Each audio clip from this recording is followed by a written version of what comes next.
Bismillahirrahmanirrahim. Assalamu alaikum. My name is Ali Raza and welcome to Pen Gravity. इस lecture के अंदर हम करेंगे डान एडिटोरियल जो हैं टुडे उनके analysis with practice question and today is 13th of February 2024. ये वाले एरियाज होंगे जी जो कवर हम डेली करते हैं इंग्लिश ऐसे करंट अफेयर पाकिस्तान अफेयर्स नए स्टूडेंट्स के लिए बता देता हूँ सोशल साइंसेज के जो ऑप्शनल सब्जेक्ट्स हैं उनके कई वो वाले एरियाज जो कॉमन हैं वो भी इसके अंदर कवर हो जाते हैं क्रिटिकल अप्रोच आपकी डेवलप होगी और आर्गुमेंट बिल्डिंग अप्रोच आपकी जो है वो भी इन लेक्चर्स के थ्रू डेवलप होगी जो कि बहुत ज्यादा जरूरी है इंग्लिश ऐसे के लिए भी और इसके अलावा इंटरव्यू के लिए भी और इसके साथ साथ ये आपको जो है कई जो पेपर के अंदर क्वेश्चन आते हैं मुख्तलिफ सब्जेक्ट के टेक्निकल किस्म के जो जिनको आप लोग अक्सर कह देते हैं that is out of course तो उसमें ये आपकी बहुत ज्यादा हेल्प करेगा। ये रहा आपका टुडे जो डान न्यूज़पेपर है उसके एडिटोरियल्स और ओपिनियन वाला सेक्शन और 1, 2 एंड 3 ये तीन होते हैं जनाब इसके अंदर एडिटोरियल्स। इस लेक्चर के अंदर मैं इन तीन एडिटोरियल्स को डिस्कस करूंगा। ठीक हो गया। उसके बाद आपका बकाया सेक्शन जो है वो बचता है ओपिनियंस का और इसके अंदर 1, 2, 3 एंड 4 ये जो चार ओपिनियन है ये आपके एक किस्म के चार मिनी ऐसे हैं जो कि 2023 तक आपको जो है इसके लेक्चर्स जो है फ्री ऑफ कॉस्ट जो है यूट्यूब चैनल पर अवेलेबल हैं आप सुन सकते हैं और 2024 के बाद अब आपको इस नंबर पर जो है रजिस्ट्रेशन करवानी पड़ेगी और रजिस्ट्रेशन की फीस जो है ये बहुत ज्यादा लो है। बस इतना बता देता हूं कि that is less than the price of a newspaper है। ठीक है। हमें पता है कि पाकिस्तान की जो कंडीशन है और ये बस समझ लें कि बहुत ज्यादा लो प्राइस रखी है कि स्टूडेंट्स को मैक्सिमम हम इस फैसिलिटेट कर सकें। एंड इस लेक्चर के अंदर आपको जो है जो डिस्क्रिप्शन है उसके अंदर पीडीएफ लिंक मिल जाएगा टुडे न्यूज़पेपर का और टुडे लेक्चर का। इसके 3 चैप्टर बना देंगे क्योंकि ये 3 एडिटोरियल्स हैं जो सा आप सुनना चाहें वो आप सुन सकते हैं। व्हाट्सएप चैनल का लिंक है वहां से ज्वाइन कर सकते हैं। कोई भी क्वेश्चन हो कॉम्पिटिटिव एग्जाम्स के पर्सपेक्टिव में तो आप कमेंट सेक्शन के अंदर वो पूछ सकते हैं। ये काम आपने करना है जी being a part of pen family. आपने कमेंट करना है अपना फीडबैक देना है लाइक करना है और अपने दोस्तों के साथ शेयर भी करना है। सो जी लास्ट बेस्टियन अब ये क्या है जी बेसिकली इसके बारे में वो क्या कहना चाहता है। गजा की बात करेगा जी यहाँ पर ये लास्ट बेस्टियन के अंदर। अब पहले तो बेस्टियन व्हाट इज इसका मतलब क्या है तो ये इसका सादा सा मतलब है कोई स्ट्रॉन्ग होल्ड कोई जगह जहां पर आप अपने आप को महसूस करते हैं क्या अपने आप को आप सिक्योर महसूस करते हैं। तो रफा की बात कर रहा है यहाँ पर कि जो रफा का एरिया है वो ऐसा था जिसके ऊपर जो है वो कह रहा था कि जनाब अली यहाँ पर जो फलस्तीनी हैं वो अपने आप को फील कर रहे थे कि ये उनको शेल्टर दे रहा है। तो ये है बेस्टियन बेसिकली ये आप देख रहे हैं कि एक ऐसी वॉल एक डिफेंसिव वॉल जो आपको डिफेंस जो है वो दे यानी कि बाहर से जो अटैक करने वाले हैं उनसे आपको क्या प्रोवाइड करे डिफेंस। तो लास्ट बेस्टियन मतलब कि आखिरी डिफेंस था। तो ये है इसका मतलब बेस्टियन का। ठीक हो गया जी। और अगर इस पिक्चर को भी देखें तो it is just like a bastion. ठीक है कि यहाँ पर आप लोग क्या करें महफूज रह सकें।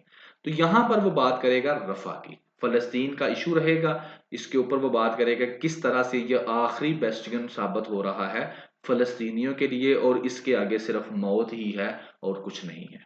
तो कहता क्या है मैप के थ्रू आपको बाद में मैं इंशाल्लाह एक्सप्लेन कर दूंगा सारी की सारी पिक्चर के क्या रियलिटी है कहाँ पर क्या हो रहा है लेकिन एक दफा आप इसकी सुन लें कि ये कहता क्या है। वो ये कहते हैं कि अक्टूबर 7 को 2023 को अटैक होता है। ठीक है। और हमास वाले अटैक करते हैं किस पर फलस्तीन पर और उसके ऊपर इसराइल पर और उसके रिस्पॉन्स में फिर इसराइल अटैक करता है और वो अटैक कंटिन्यू है। गजा की वार कंटिन्यू है 28,000 के करीब जो फलस्तीनी है उनकी डेथ हो चुकी है। और अब जो है आखिरी जो है रफा जो जोन है वो आखिरी सेफ जोन थी फ़लस्तीनियों के लिए, लेकिन अब वहाँ पर भी इसराइल ने अटैक करने शुरू कर दिए हैं। अब फ़लस्तीनियों को ये समझ नहीं आ रही कि वो कहाँ जाएँ। उनके पास 2 ऑप्शन है, या तो वो इजिप्ट चले जाएँ या फिर इंतज़ार करें अपनी मौत का। और इजिप्ट वालों ने कहा है कि हम फ़लस्तीनियों को एक्सेप्ट नहीं कर सकते, तो लिहाज़ा अब उनके पास एक ही ऑप्शन है कि वो वेट करें उस वक़्त तक जब तक उनके ऊपर भी उनकी मौत नहीं हो जाती। और यूएसए जो है वो सपोर्ट कर रहा है इसराइल के एक्शंस को, और इसके साथ जो मुस्लिम स्टेट्स हैं वो बिल्कुल खामोश खड़ी हैं, वो कुछ नहीं कर रही। तो ये है इस एडिटोरियल के अंदर।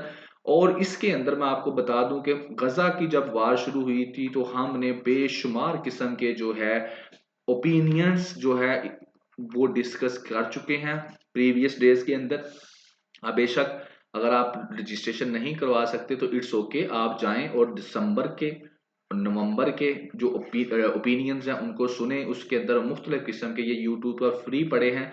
वहां पर हमने इस गजा की वार को मुख्तलिफ डायरेक्शंस के अंदर डिस्कस किया कि क्यों मुस्लिम स्टेट्स हेल्प नहीं कर पा रही, क्यों यूएसए उनको सपोर्ट कर रहा है, क्यों पाकिस्तान कुछ नहीं कर पा रहा, कौन उनकी मदद करता है, ओआईसी क्यों खामोश है, यूएनओ क्यों खामोश है, इंटरनेशनल कोर्ट ऑफ जस्टिस क्या कर सकता है। तो ये सारी चीजें हमने जो है डिटेल में डिस्कस की हुई हैं। तो इस शॉर्ट से पीरियड के अंदर मैं बस आपको इतना ही बता सकता हूँ, हल्का हल्का सा जो इसके अंदर एडिटोरियल में लिखा है, ताकि मैं यहाँ तक ही जो है रहूं डिस्कशन के अंदर, क्योंकि ज्यादा डिस्कशन करेंगे तो ये बहुत ज्यादा लंबा होता जाएगा। तो बाकी चीजें प्रीवियस लेक्चर्स के अंदर डिस्कस हो चुकी हैं, अगर आप चाहें तो उनको सुन सकते हैं, आपके बिल्कुल क्लैरिटी हो जाएगी। अब ये तो थी इसकी मैंने आपको बातें बता दी। अब हम चलते हैं थोड़ा मैप की तरफ, ताकि आपको और ज्यादा क्लैरिटी हो जाए कि हो क्या रहा है और कैसे कैसे हो रहा है। ये पहले है मिडल ईस्ट का मैप, आप देखें यहाँ पर है ये आपका इसराइल, ये आपको नजर आ रहा होगा।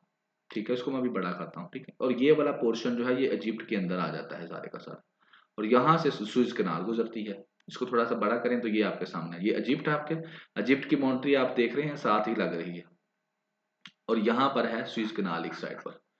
बहरहाल ये है गजा की स्ट्रिप। अब ये वेस्ट बैंक को और इस गजा को मिलाकर आपको बनता है क्या, फलस्तीन, और ये बीच में इसराइल है। अब ये गजा की स्ट्रिप है जहां पर क्या हो रही है, सारी की सारी बम्बारमेंट हो रही है, ये वाली रेड कलर की। अब जो लोग हैं उनके पास, अब वो लोग हैं कहां पर, ये आप देखें। पहले जब काम शुरू हुआ था तो इस साइड से हुआ था, गजा के सिटी की जो नॉर्थन गजा था, यहां से अटैक हुआ था इसराइल की तरफ, और इसराइल अटैक कर रहा था यहां पर। फिर इसराइल ने इनको कहा कि आप यहां से निकलकर साउथ वाली साइड पर चले जाएं। तो इसराइली यहाँ से चले और फिर आहिस्ता आहिस्ता इधर आ गए। यहाँ पर उसने अपना काम शुरू कर दिया, इवैक्यूएशन इसकी हो गई। यहाँ पर इसराइल ने बम्बारमेंट की और सारे का सारा यहाँ को तबाह बर्बाद कर दिया। अब लोग वहां से चले तो खान यूनिस तक आ गए। अब खान यूनिस पर भी अटैक हुआ तो लोग वहां से चले तो रफा तक आ गए। अब जो है ये है रफा क्रॉसिंग, जो कि इजिप्ट के बॉर्डर के साथ है। यहाँ पर ये इजिप्ट है और यहाँ पर क्या है, ये इसराइल है, और यहाँ पर है ये रफा क्रॉसिंग, जो कि आपको यहाँ से थोड़ा कैपिटल करके दिखाऊं तो ये है। अब उनके पास ऑप्शन क्या बची, यही है उनके पास, सिर्फ ऑप्शन ये है कि यहाँ से वो क्रॉस करें और इजिप्ट में आ जाएं, और इजिप्ट के अंदर वो मिस्र में जो है उनको क्या कर दिया जाए, जगह दे दी जाए। लेकिन इजिप्ट वाले कह रहे हैं कि हम आपको एक्सेप्ट नहीं कर सकते। और इस वजह से अब क्या हो रहा है, इस वजह से अब वो एक ही ऑप्शन है कि वो अब अपनी मौत का यहाँ पर बैठकर इंतजार करें, जब आ जाएगी तो उनकी डेथ हो जाएगी। तो दैट्स द होल सिनेरियो जो कि वो पेश कर रहा है कि अब रफा जो था लास्ट, यहाँ से लोग चले, चलते चलते चलते चलते यहाँ तक पहुंच के, और ये जो रफा था that is the last bastion, आखिरी जो डिफेंसिव वाल थी वो रफा थी, और उसके ऊपर भी अब अटैक हो चुका है। अब यहाँ पर मैं आपको एक और भी बात बता दूं कि क्यों इजिप्ट इनको एक्सेप्ट नहीं करना चाह रहा। अब आप यहाँ से अगर देखें ना, ये देखें एक दफा आपको दिखा दूं तरह कि ये क्या हो रहा है इसके साथ। ये है रेड सी और ये है यहाँ पर स्विस कनाल, ये वाली। ठीक है, अब ये जो है ये वाला एरिया जो है ये भी है किसका, इजिप्ट का। वैसे तो ये यहाँ तक फैला हुआ है ना, तो ये वाला एरिया भी क्या है, इजिप्ट के अंदर आता है। अब ये लोग जो हैं कि जब यहाँ से चलेंगे तो यहाँ पर आएंगे, मतलब कहाँ पर आएंगे, इस एरिया के अंदर आएंगे।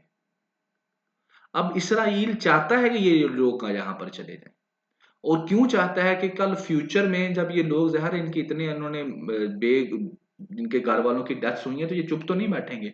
तो कल फ्यूचर में जब ये वापस अटैक करेंगे, यहाँ से वापस अटैक करेंगे इसराइल के ऊपर, ये देखे ना पूरे का पूरा बॉर्डर है, तो यहाँ से वापस अटैक होंगे तो इसराइल को मिल जाएगा बहाना, और इसराइल फिर क्या करेगा, इधर को अपनी कार्रवाई शुरू कर देगा, और फिर ये वाला जो एरिया इजिप्ट का है इसके ऊपर इसराइल की नजर है, वो इसको लेना चाहता है, और वो क्या करेगा, इस एरिए को, इजिप्ट के एरिए को भी कंट्रोल कर लेगा। और इसको क्यों लेना चाहता है, उसकी ये रीजन है कि आगे यहाँ पर आ जाती है स्विज कनाल, तो वो चाहता है कि इसी बहाने में ये एरिया भी क्या कर लूं, अपने अंडर कर लूं, और उसके बाद ये जो स्विज कनाल वाला पोर्शन है, स्विज कनाल के ऊपर भी मेरी क्या हो जाए, हुकूमत हो जाए। और फिर अल्टीमेटली ये है जी स्विज कनाल, और इससे अच्छा खासा जो है टूल टैक्स इकट्ठा होता है, अच्छा खासा पैसा जो है वो भी इकट्ठा होता है। तो दैट इज द रीजन कि वो चाहता है कि ये लोग इजिप्ट चले जाएं, और इजिप्ट को भी इस चीज का पता है, और वो नहीं चाहता कि फलस्तीनी जो है मेरी तरफ आए, क्योंकि कल को मेरे लिए मुश्किलात पैदा होंगी। तो इस तरह से अब फलस्तीनी जो है बेचारे फंस चुके हैं। तो पेपर पर्सपेक्टिव में अगर मैं बात करूं तो आपका फलस्तीन इशू आपका जो है पाकिस्तान अफेयर का एक टॉपिक है बकायदा। तो ये लेटेस्ट जो न्यूज है आपके सामने है कि what is happening in Palestine. Economic uncertainty, ये आपका एक एडिटोरियल है, इसके अंदर वो बात क्या करना चाहता है, बात वो कहता है कि इकोनॉमी की और न्यू गवर्नमेंट की, कि जो न्यू गवर्नमेंट आने वाली है उसकी जो सूरत हाल हमारे सामने आ रही है, वो तो लगता है उससे ये है कि पाकिस्तान की जो इकोनॉमी है ना वो ठीक नहीं होने वाली। ठीक है, वो इसके अंदर ये डिस्कस करता है, और ये हमने अपने ओपिनियंस के अंदर भी डिस्कस किया है कि क्यों नहीं ठीक होने वाली। यही डिस्कशन हमारी डिबेट होती रहती है। अगर आप सिर्फ डिबेट ही सुनते जाए ना तो ये पॉइंट्स आपके जहन में ऑटोमेटिकली बैठ जाएंगे, आपको लिखने की भी जरूरत नहीं है। ये एक स्टोरीज हैं जो आपके जहन में बैठती जाएंगी, और उसके बाद बस आपने इनको एक अच्छे तरीके से पुटअप करना है एक राइट डायरेक्शन के अंदर, कि जहां इसकी रिक्वायरमेंट है वहां पे आपने इसको अच्छे अल्फाज के अंदर लिख देना है, एंड दैट्स इट। यही कम्पिटिटिव एग्जाम्स है, और जहां पर इंटरव्यू में बोलने की जरूरत पड़ती है तो जो चीज डिमांड की जाती है वही आप बोल लें, कैलकुलेटेड सी बोल लें। और कैलकुलेटेड बंदा तब बोलता है जब उसके पास काफी ज्यादा नॉलेज होता है, अदरवाइज फिर वो इधर उधर की ही बोलता है चीजें। बहरहाल, इकोनॉमिक चैलेंजेस पहले बात कर लेते हैं कि है क्या। फर्जाइल कहते हैं वीक को, कमजोर के, बैलेंस ऑफ पेमेंट, यानी कि जितने पैसे हमें चाहिए उतने हमारे पास है नहीं, यानी कि जितने पैसों की चीज खरीदनी है उतने पैसे है नहीं, इंपोर्ट जो है इक्वल टू एक्सपोर्ट हमारी नहीं है, तो ये एक प्रॉब्लम है।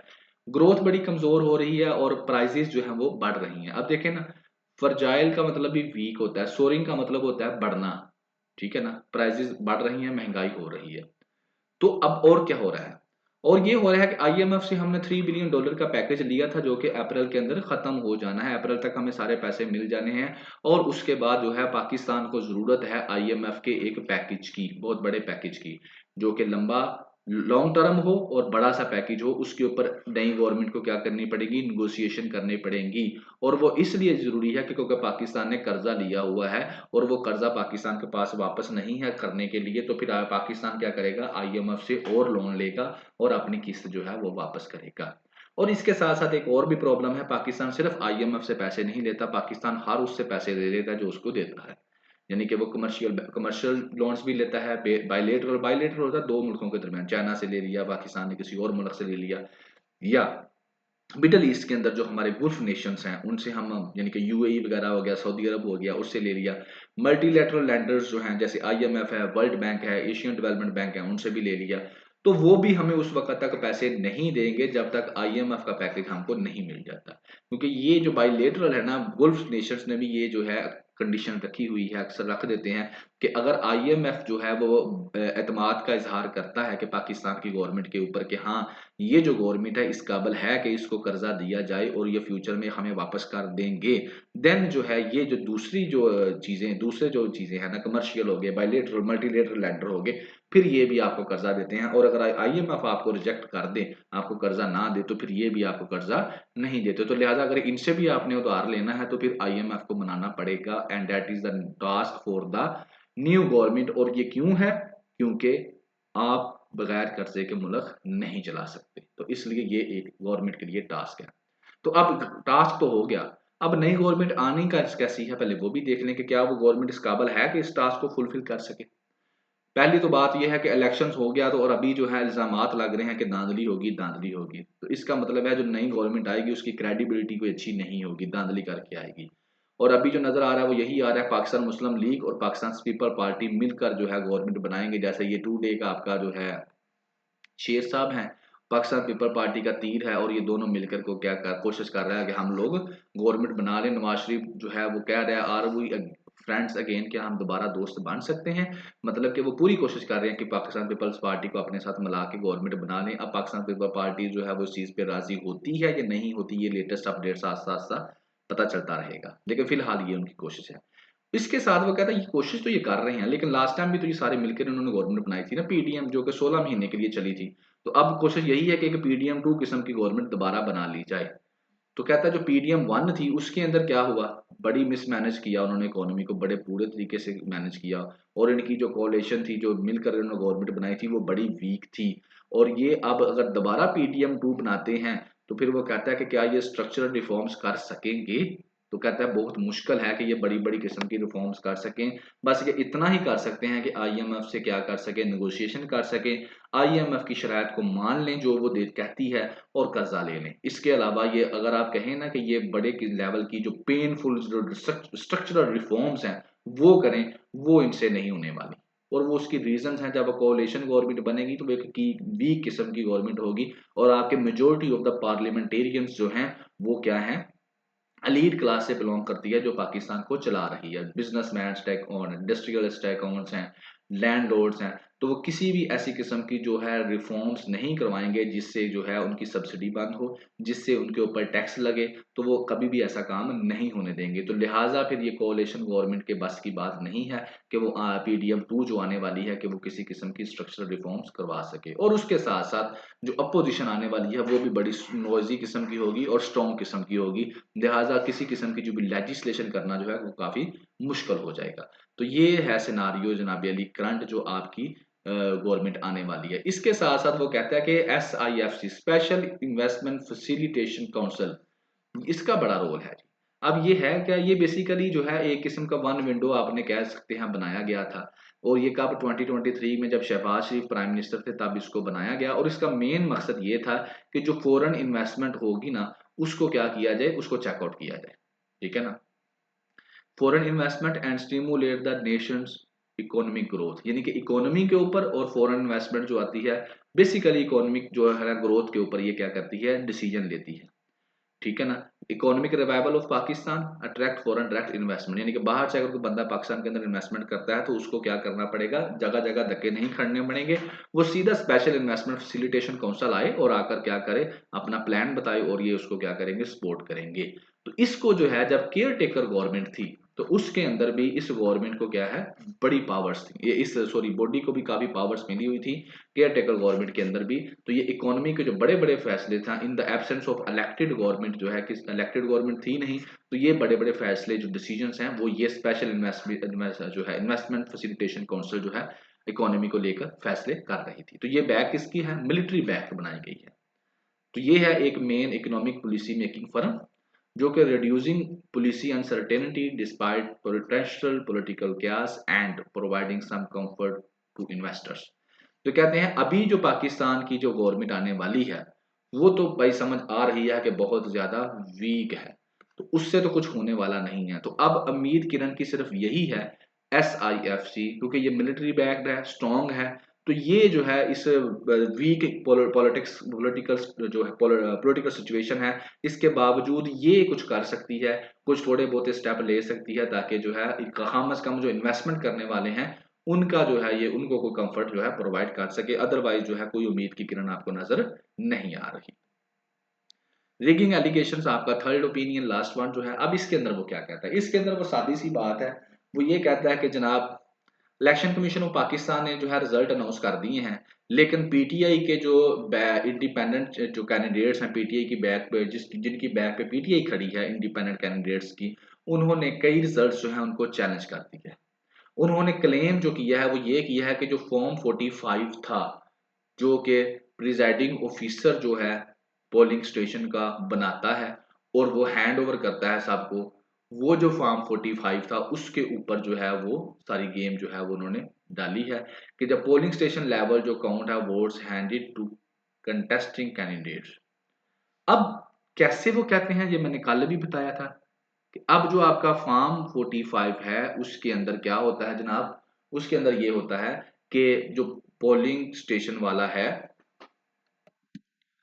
पोलिंग स्टेशन पर क्या होता है कि जो प्रिजाइडिंग होता है, प्रिजाइडिंग ऑफिसर, वो फॉर्म 45 के ऊपर क्या करता है, उस पोलिंग पोलिंग स्टेशन का रिजल्ट तैयार करता है और वो रिजल्ट जो है वो रिटर्निंग ऑफिसर को भेज देता है और प्लस वो रिजल्ट जो है जितनी भी पॉलिटिकल पार्टीज के बंदे, पॉलिटिकल पार्टीज खड़ी होती हैं इलेक्शंस के लिए, उन सब के जो पोलिंग एजेंट होते हैं उन सबको वो फार्म दे दिया जाता है, उसकी एक एक कॉपी सबको दे दी जाती है। बाद में वो पोलिंग एजेंट्स क्या करते हैं, अपने सारे पोलिंग स्टेशन से अपनी वो जो फॉर्म 45 लेते हैं उसको जमा करते हैं, ऐड करते हैं और उसके साथ उनको आइडिया हो जाता है कि टोटल वोट जो है इस जो हल्के के अंदर कितना कास्ट हुआ और किस पार्टी ने कितना वोट लिया और हमारा स्टेटस क्या है। तो उससे उनको आइडिया हो जाता है कि हम जीते हैं या नहीं जीते।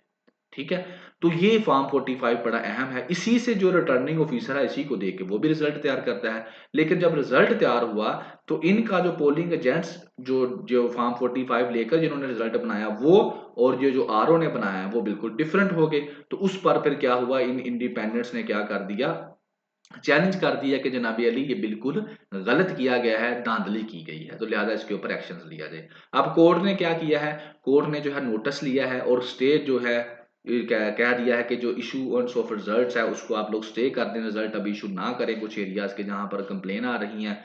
और दूसरी तरफ वो ये कहता है कि जो इलेक्शन कमीशन ऑफ पाकिस्तान है उसको ये सूरत हाल देखकर अपना जो रोल है वो सही तरीके से अदा करना चाहिए। उसको क्या करना चाहिए कि वो इन्वेस्टिगेट करे इन इश्यूज को, जो कंप्लेंट्स आ रही हैं जिसके अंदर लोग ये कह रहे हैं कि जनाब धांधली हुई है, रिगिंग हुई है, तो वो क्या करे, पहले इन्वेस्टिगेशन करे और इन्वेस्टिगेशन करने के बाद फिर क्या करे, वो रिजल्ट अनाउंस करे।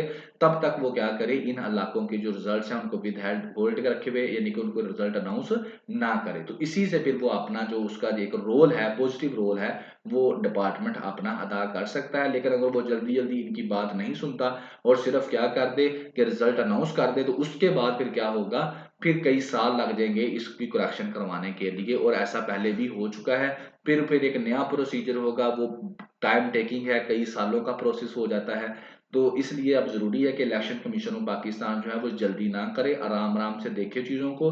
जिन एरियाज के अंदर कंप्लेन है पहले कंप्लेन रिजोल्व करवाए, इन्वेस्टिगेशन करवाए और उसके बाद जो है फाइनल रिजल्ट तैयार करके जो है वो दे, ताकि पाकिस्तान के अंदर जो भी पॉलिटिकल पार्टी आती है पावर में वो फिर इस तरह का डब्बा लेकर अपने सर पर माथे पर ना आए कि वो क्या करके धांधली करके आए हैं। और ये बिल्कुल अल्टीमेटली ये जो आपका टॉपिक है, ये आपका जो मेन टॉपिक रहेगा वो डेमोक्रेसी है, और डेमोक्रेसी के अंदर जो है इलेक्शन कमीशन ऑफ पाकिस्तान का रोल है उसके ऊपर आप डिबेट कर सकते हैं।